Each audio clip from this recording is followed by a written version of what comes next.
Now, here is the point, the one thing. Some people still want to know who President Obama really is. You know, I think if you don't know already, you ain't ever going to know who this man is. I mean, you could just look at what's happened over the last couple of days. Last week, the New York Times asked the president, are you a socialist by any chance? You know, like all those evil conservatives like me have been claiming for a while. He originally said, no, and then went on and rambled about the budget and energy spending.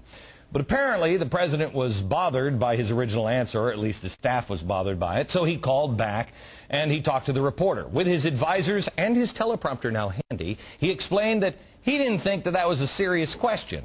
This time, Obama insisted he wasn't a socialist and suggested President Bush was the one who started the big government trend. I swear it's like they're nothing but third graders running around Washington. Both sides, can you stop? Really, he started it? You know, I got two teenagers, a 5-year-old and a 2-year-old at home. I don't need another child who just happens to be in the White House. Everybody just grow up in Washington, will you? They are continuing and expanding socialist policies, and that doesn't exactly make you a capitalist.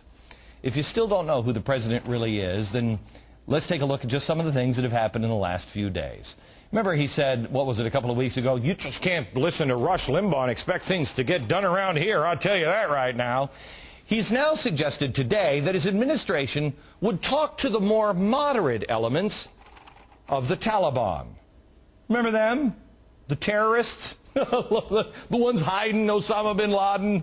Yeah, he could talk to them. But Rush Limbaugh people? They're crazy.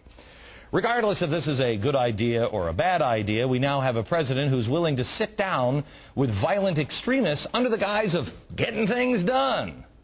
Really? The last example is Obama's decision to end a ban on federal funding of embryonic stem cell research. But there are two problems here with this. First, he's elevating science above morality and ethics. Wait until you hear this story. According to Princeton professor Robert George, a leading pro-life voice on stem cell research, the, quote, radicalism in the area of bioethics is on the scale of Obama's attack on the free market system. And Bush didn't start that one. I'm just saying. It's much worse than just stem cell research, and I'll explain in just a second. But I also want to talk to you a little bit about this.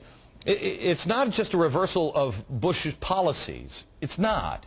It is taking funding away from the private sector, out of your hands, the taxpayer, and putting it right into stem cell research, whether you like it or not. In this economy, is this really the most important thing we could be spending our money on? I mean, the private sector kind of had that one covered. What are your priorities here? So, when people say, gee, are you a socialist? I mean, I think it's pretty obvious here, but maybe I'm wrong. Maybe that's just me. I think we're wrong about asking that question, though.